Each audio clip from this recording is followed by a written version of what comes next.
For me, social media has added a complete new layer to the way we operate as journalists. Traditionally, we'd be using traditional wire services and then our journalists within the field to try and stay across events as they unfolded. But now, by using social media in a very structured fashion, which is the way I use it, I've already cast a net across, say for example, during foreign affairs, the foreign world, everything outside of the US, to stay across what's going on. And that puts us one step ahead of the game. We immediately know that if something happens within Yemen, by using social media, if we're following the right people, we can pick up on that before it becomes anywhere near mainstream news. And that's a layer which didn't exist before social media. We couldn't get down to things that quickly. You have to put a lot of time into social media for news gathering.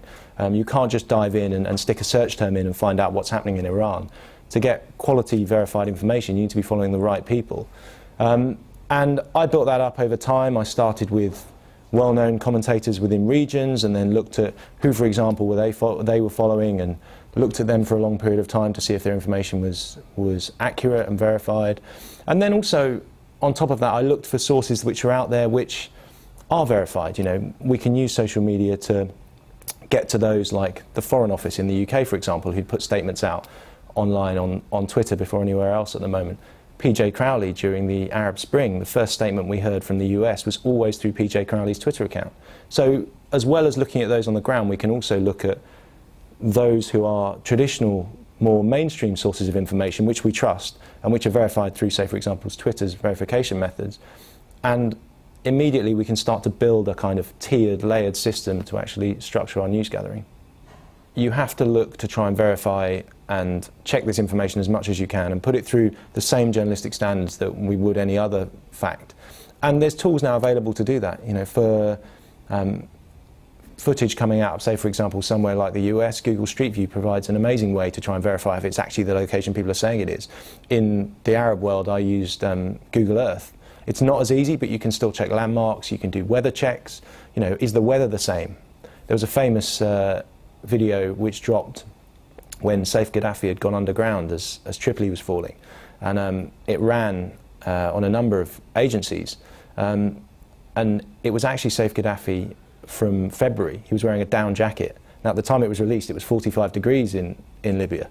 And it's those things which you can use and the checks you can put in place using new technology to try and curate and verify information and make sure that it's actually legitimate. And obviously there's limits. You know, with Syria, for example, when journalists haven't been able to get in there, everyone's relying on video from user-generated content. And you have to do as much as you can to try and make sure that that is legitimate and isn't being recycled, because on both sides there is an information war. And I think it's easy for people to forget that. In journalism, we've always looked to try and work out how we can engage with an audience. When people first used papers or radio and then TV, we're always trying to interact with an audience and see how we could capture their attention. And social media allows us to do that. And it also allows the audience to contact us in a very, very easy way. And for me, my Twitter following is actually almost to an extent a team which will come to you and tip you off if they see something that's happening that you need to be aware of. And then you can dive in and check out if that information is verified or not. When I covered the London riots from a news desk, I was following lots of great journalists out in the field on Twitter, those of us that I worked with at the time and also from other organisations. But on top of that, other people who followed me wanted to tip me off on things they thought were going on in their area, which I could then check on and find out and see if it was true or not and feed that information back in.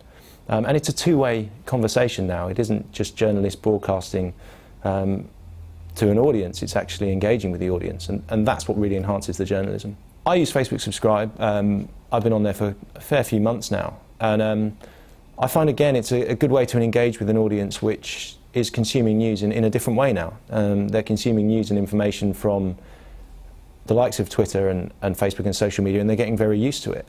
It's different to Twitter though. You know, you don't want to bombard your audience with constant updates. People don't consume Facebook like that.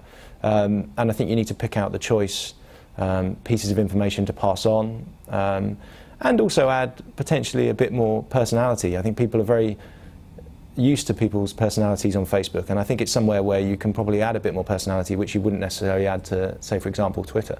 There's very little time lag between somebody letting a news desk know. I mean, I've worked on an international TV station's news desk for many years now, and the time lag between a journalist calling in, letting the desk know what's happening, and then them tweeting it is seconds. You know, it's very limited.